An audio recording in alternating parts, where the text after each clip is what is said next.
నమస్తే welcome to our channel. AP liquor scam కి సంబంధించి రెండో అనుబంధ ఛార్జ్ షీట్ దాఖలు చేసింది సిట్ అధికారులు. మరి ఈ ఛార్జ్ షీట్ లో చెవిరెడ్డి పాత్ర, ఆయన అనుచరుల పాత్ర, ఎలక్షన్స్ సమయంలో ఏ విధంగా ముడుపుల్ని అభ్యర్థులకు పంచారు, ఇటువంటి అన్ని కూడా ఛార్జ్ షీట్ లో దాఖలు చేయడం. మరి మొత్తానికి అసలు వైసీపీ ఇంతలాగా ముడుపులను పంచితే 11కు ఏ విధంగా పరిమితమైంది తెలుసుకునే ప్రయత్నం చేద్దాం. దీన్ని విశ్లేషించడానికి మనతో పాటుగా ఉన్నారు ప్రముఖ రాజకీయ సామాజిక విశ్లేషకులు అప్పసాని రాజేష్ గారు. నమస్తే సార్. నమస్తే సార్. ఈ చెవిరెడ్డి పాత్ర, చెవిరెడ్డి అనుచరులు, పిఏ అందరూ కూడా ఎలక్షన్స్ టైంలో ముడుపుల్ని ఏ విధంగా రూటింగ్ చేశారు, ఏ విధంగా అభ్యర్థులకు చేర్చారు, ఇదంతా కూడా సిట్ అధికారులు రెండో అనుబంధ ఛార్జ్ షీట్ లో దాఖలు చేయడం చూసాను సార్. అసలు 2024 సార్వత్రిక ఎన్నికలకు ఇన్ని ముడుపులు ప్రజలకు చేర్చిన, అంటే ఈ రూటింగ్ చేసి మొత్తానికి ఓటర్లకు చేర్చిన 11కే ఎందుకు పరిమితమైందంటారు? ఏం చెప్తారు సార్ మీరు? అంటే ఇవాళ గత 3 దశాబ్దాలుగా రాజకీయాలలో ఎన్నికలలో వచ్చిన మార్పు చేర్పులకి ప్రతిబింబంగానే మొన్నటి 2024 ఎన్నికలు మనం చూడాలి. ఇవాళ ప్రజల్లో బలపడిపోయిన పర్సెప్షన్ ఏంటి అంటే, రాజకీయ పార్టీల్లో అభ్యర్థుల ఎంపిక దగ్గర కూడా ఒక నిస్తాప్రాయానికి ఏ విధంగా వస్తున్నారు అని అంటే, ఎన్నికలు అనేది చాలా ఖరీదుగా మారిపోయాయి. ఆ ఖరీదుని తట్టుకోగలిగే వారిని అభ్యర్థులకు ఎంపిక చేయాలి. గతంలో ఇలా ఉండేది కాదు. ప్రజా జీవితంలో ప్రజల సమస్యల గురించి ఎవరికి అవగాహన ఉంది, ప్రజలతోటి ఎవరికి యాక్సెస్ ఉంది, ప్రజల సమస్యల పట్ల ఎవరు బాగా స్పందిస్తారు, ఎవరు నిజాయితీగా ఉంటారు, ఎవరికి మంచి పేరు ప్రఖ్యాతులు ఉన్నాయి, వీటి ప్రాతిపదికగా గతంలో అభ్యర్థుల ఎంపిక జరిగేది. ఎన్టీ రామారావు గారు తెలుగుదేశం పార్టీ ఆవిర్భావ ప్రకటన చేసినాడు 1983లో వారు మొట్టమొదటి ఎన్నికలను ఎదుర్కొన్న నాడు కూడా ఆనాటికి కాంగ్రెస్ పార్టీలో వివిధ హోదాలలో పనిచేస్తున్న కాంట్రాక్టర్లు, పారిశ్రామికవేత్తలు, రాజకీయ నేపథ్యం కలిగిన వాళ్ళందరి మీద ఎన్టీ రామారావు గారు చాలా సామాన్యులను పోటీకి పెట్టారు. ప్రజా జీవితంలో ఆయన ఆ రోజు ఎంపిక చేసుకోవడానికి ఆయన పెట్టుకున్న బెంచ్ మార్క్స్ ఏంటి అంటే, అభ్యర్థులు క్లీన్ ఇమేజ్ కలిగిన వాళ్ళవునా కాదా, సామాజిక స్పృహ ఉందా లేదా, ప్రజలకు అందుబాటులో ఉంటారా లేదా, వీటిని మాత్రమే పరిగణలోకి తీసుకున్నారు తప్ప ఆయన వీళ్ళకి వెనక తరతరాల కుటుంబ రాజకీయ నేపథ్యం ఉందా లేదా, వీళ్ళు ఎన్ని కోట్లు ఖర్చు పెట్టగలుగుతారు, వీటి గురించి అసలు ఆయన ఆలోచన చేయలే. ఆ విధమైన స్థాయి కలిగిన నాయకుల మీద చాలా సామాన్యులను నిలబెట్టారు ఆయన. ఈ సామాన్యులు అసామాన్యులు అనుకున్న అభ్యర్థులను ఓడించారు. రాజకీయాల్లో ఒక కొత్త శకానికి నాంది పలికారు.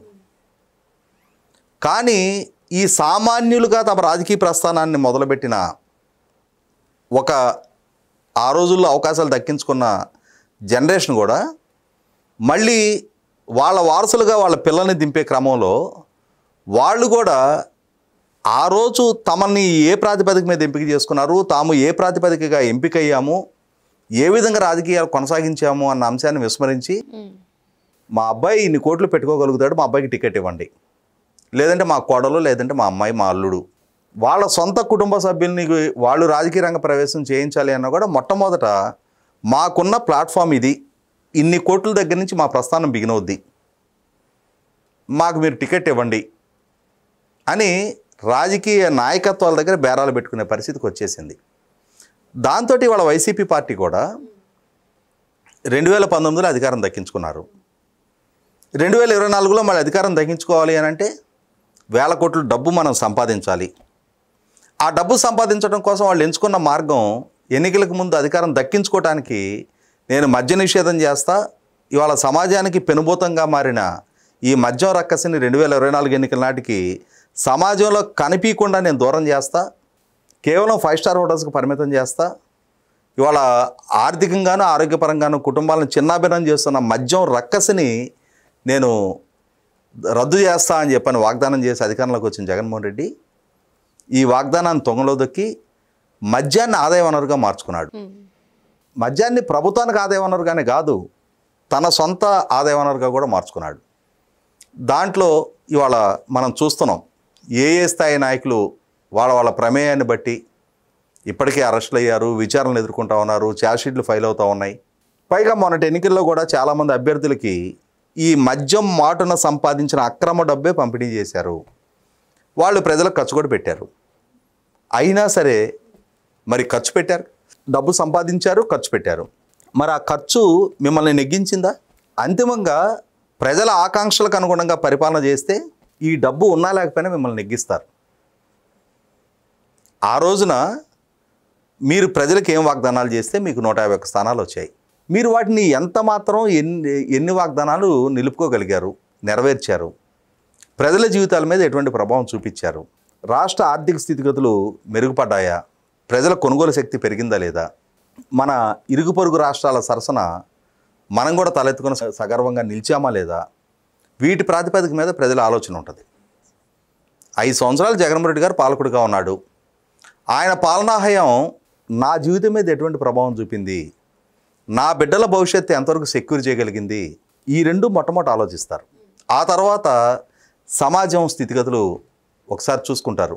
మా ఊరు రోడ్డు కనెక్టివిటీ బాగైందా లేదా, మా ఊరికి టైంకి బస్సు వస్తుందా లేదా, మా ఇంటికి అన్ఇంటరప్టెడ్గా కరెంట్ అందుతుందా లేదా, కరెంటు సరసమైన ధరకు అందుతుందా లేదా, శాంతి భద్రతలు కాపాడబడుతున్నాయా లేదా, మా బిడ్డలకి మంచి విద్యాబుద్ధులు దక్కుతున్నాయా లేదా, మాకేదైనా అనారోగ్య సమస్య ఎదురైతే సక్రమంగా సకాలంలో ఆరోగ్యం అందుతుందా లేదా, వీటి మీద బేస్ అయ్యే ఏ ఓటరైనా నిర్ణయం తీసుకుంటాడు. వీటి విషయంలో జగన్మోహన్ రెడ్డి గారి పాలనా తీరుని పరిగణలోకి తీసుకున్న ప్రజలు, అరే చదువుకున్న మా పిల్లలు ఇవాళ నిరుద్యోగులుగా తిరుగుతూ ఉన్నారు, నిరుద్యోగులుగా ఉండటం లేదు, empty mind is devil's den అని చెప్పని ఖాళీగా ఉన్న యువత ఏమీ చెయ్యలేని ఒక రకమైన నిస్సహాయతలో వాళ్ళు డిప్రెషన్కి గురవుతా గంజాయి లాంటి వాటికి అడిక్ట్ అవుతూ ఉన్నారు.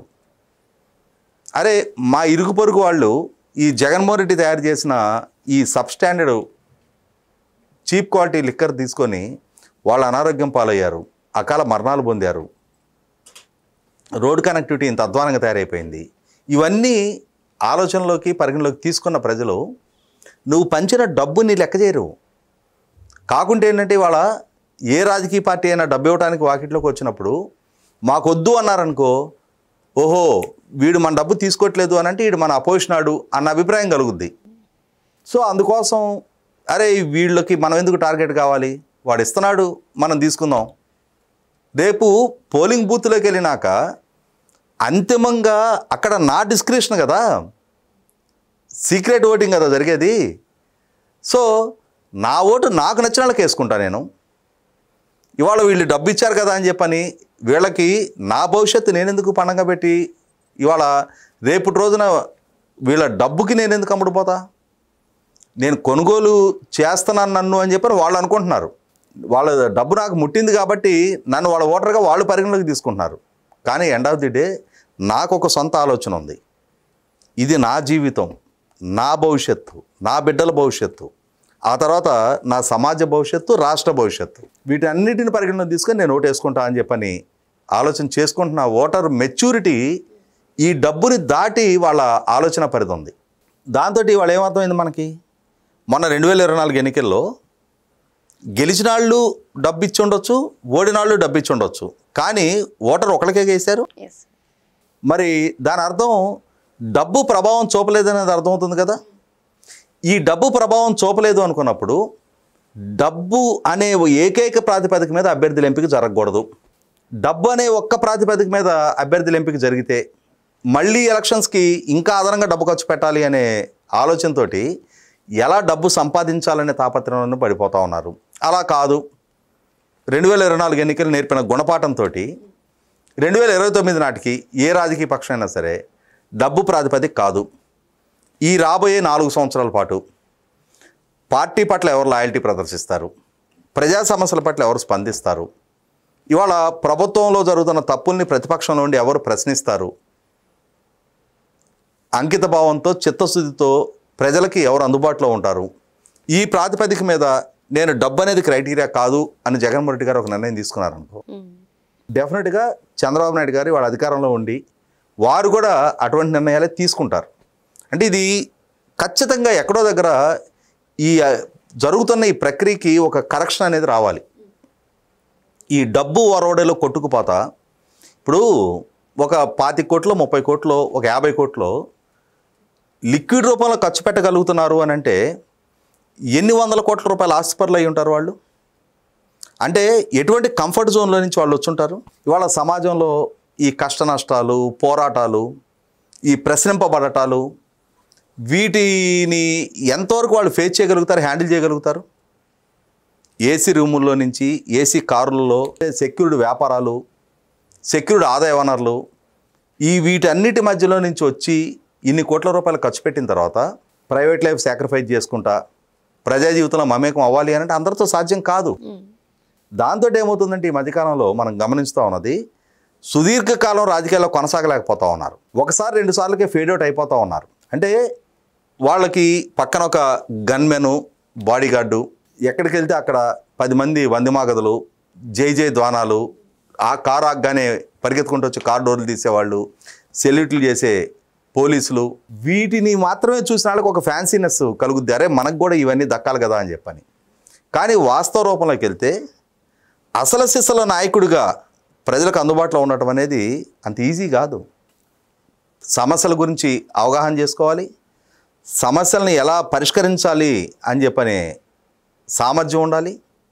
అన్నిటికన్నా ముఖ్యంగా నా ప్రైవేట్ లైఫ్ సాక్రిఫైస్ చేసి కూడా నన్ను అనుసరించే ప్రజలకి అందుబాటులో ఉంటాను అని చెప్పనే అంకిత భావం, చిత్తశుద్ధి, నిజాయితీ కలిగి ఉండాలి. అటువంటి వాళ్ళు రాజకీయాల్లోకి వచ్చినప్పుడు, రాజకీయాల్లో అటువంటి వాళ్ళకి అవకాశాలు కల్పించబడినప్పుడు, ప్రజలు కూడా అటువంటి వాళ్ళని ఎంపిక చేసుకున్నప్పుడు ఈ అవినీతి, ఈ అక్రమ సంపాదన, ఈ డబ్బు పందారం, ఇవి ఎన్నికల వ్యవస్థ నుంచి కనుమరుగవుతాయి.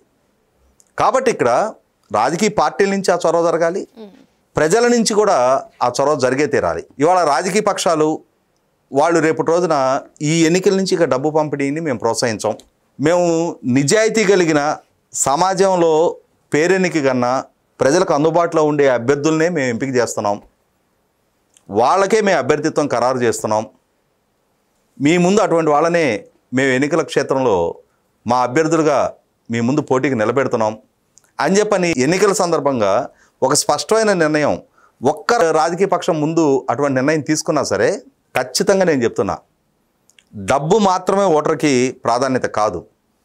నీ ఇంటికి వచ్చి ఇస్తున్నావు కాబట్టి ఓటర్ డబ్బు తీసుకుంటున్నాడు తప్ప, అది ఏ ఎక్స్టెంట్కి వెళ్ళిపోయిందంటే ఇవాళ ఓటర్ని ఏ ఎక్స్టెంట్కి దిగజారుస్తున్నారు అని అంటే, మా కాలనీకి ఇంకా డబ్బు రాలేదు కాబట్టి మేము ఓటుకి వెళ్ళాం, పలానా పార్టీ ఇంత ఇచ్చింది, పలానా వాడు ఇంతే ఇచ్చాడు అని మీడియా ముందుకు వచ్చి చెప్పే స్థాయికి ఇవాళ ఓటర్ని దిగజారుస్తున్నారు.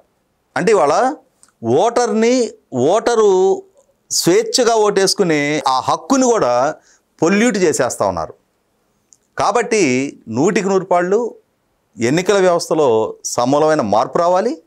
అటువంటి మార్పు వచ్చిన రోజు ఇవాళ చెవిరెడ్డి భాస్కర్ రెడ్డి బూచేపల్లి శివప్రసాద్ రెడ్డికి డబ్బులు ఇచ్చాడు, తర్వాత కావలి ప్రతాప్ రెడ్డి అతనికి డబ్బులు ఇచ్చారు అని చెప్పని వార్తలు వింటూ ఉన్నాం.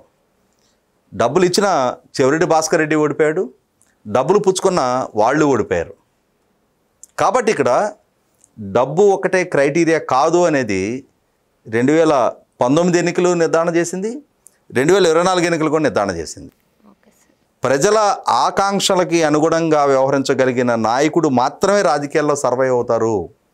అటువంటి నాయకులు మాత్రమే దశాబ్దాల తరబడి కూడా రాజకీయాల్లో కొనసాగగలుగుతున్నారు అనేది మనకి నిర్ధారణ అవుతూ ఉంది. అటువంటప్పుడు ఈ ఎన్నికల ఖర్చు కోసం అని చెప్పని అవినీతికి పాల్పడి, ఆ ఎన్నికల ఖర్చు కోసం అని ప్రజల ప్రాణాలు పణంగా పెట్టి, ఆ ఎన్నికల ఖర్చు కోసం అని చెప్పని వ్యవస్థల విధ్వంసానికి పాల్పడి, ఇవాళ చెవిరెడ్డి భాస్కర్ రెడ్డి తన కొడుకుని ఫారెన్లో ఎంఎస్ చేయించాడు. అదే కొడుకు ఇవాళ ఆ చెవిరెడ్డి అడుగుజాడల్లో నడిచి ఇవాళ మద్యం కుంభకోణంలో అక్యూజ్డ్గా ఉన్నాడు. అంటే నీకన్నా నీ కొడుకును చదివించాలి అనుకునే ప్రాసెస్లో చదివించి మళ్ళీ తీసుకొచ్చి ఈ రొంపులోనే దింపావు. రేపు అంతిమంగా ఏ వారసత్వాన్ని నీ కొడుకులకి ఇస్తా ఉన్నావు? ఇవాళ నువ్వు జైల్లో ఉన్నావు, నీ కొడుకును కూడా కస్టడీకి ఇవ్వమని చెప్పని ఇవాళ సిట్టు పిటిషన్ ఫైల్ చేసింది.